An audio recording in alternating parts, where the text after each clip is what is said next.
बहुत पुराने ज़माने की बात है कि हज़रत दाऊद अलैहिस्सलाम के ज़माने में एक ज़ालिम बादशाह था। वो अपनी ताकत के नशे में लोगों पर जुल्म करता, कमज़ोरों का हक छीन लेता और अपने बादशाहियत पर गुरूर करता था। मज़लूम लोग हज़रत दाऊद अलैहिस्सलाम के पास आए और अपने दुख सुनाए। हज़रत दाऊद अलैहिस्सलाम ने अल्लाह पाक की बारगाह में अर्ज़ किया, ए अल्लाह पाक, इस ज़ालिम के जुल्म से निजात अता फरमा। अल्लाह ताला ने अपनी कुदरत का फैसला नाजिल फरमाया। वो बादशाह अपनी गुरूर में एक दिन पहाड़ की गार में जा पहुंचा, लेकिन तकदीर का लिखा कुछ और था।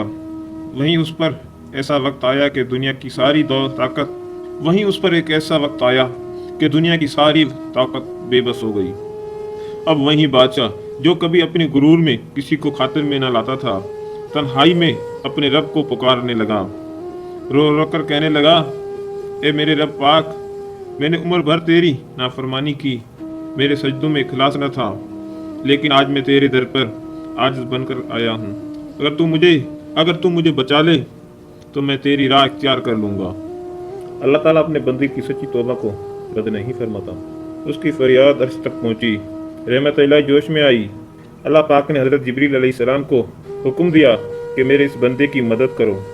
चुनाचे अल्लाह पाक के हुक्म से वो बादशाह महफूज निकल आया।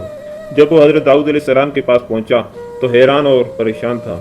हज़रत दाऊद अलैहिस्सलाम ने फरमाया, देखा अल्लाह पाक की रहमत कितनी अजीम है। वो अपने बंदे को माफ़ भी कर देता है और उसकी हिदायत भी दे देता है। ये वाक़या सुनकर बादशाह का दिल बदल गया।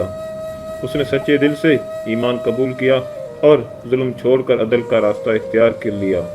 अल्लाह पाक की रहमत से कभी मायूस नहीं होना चाहिए। इंसान चाहे कितना भी गुनाहगार क्यों न हो, अगर सच्ची तौबा करे तो अल्लाह पाक उसे माफ़ फरमा देता है। गुरूर इंसान को तबाह कर देता है, मगर आजिज़ी उसे अल्लाह पाक के करीब ले जाती है। अगर ये वाक़या आपको पसंद आया तो अपने दोस्तों के साथ शेयर कीजिएगा, चैनल को सब्सक्राइब भी कर लीजिएगा ताकि हर आने वाली नई वीडियो का नोटिफिकेशन तक पहुँचता रहे। अगली वीडियो के लिए तक दीजिए इजाज़त। अल्लाह निगहबान।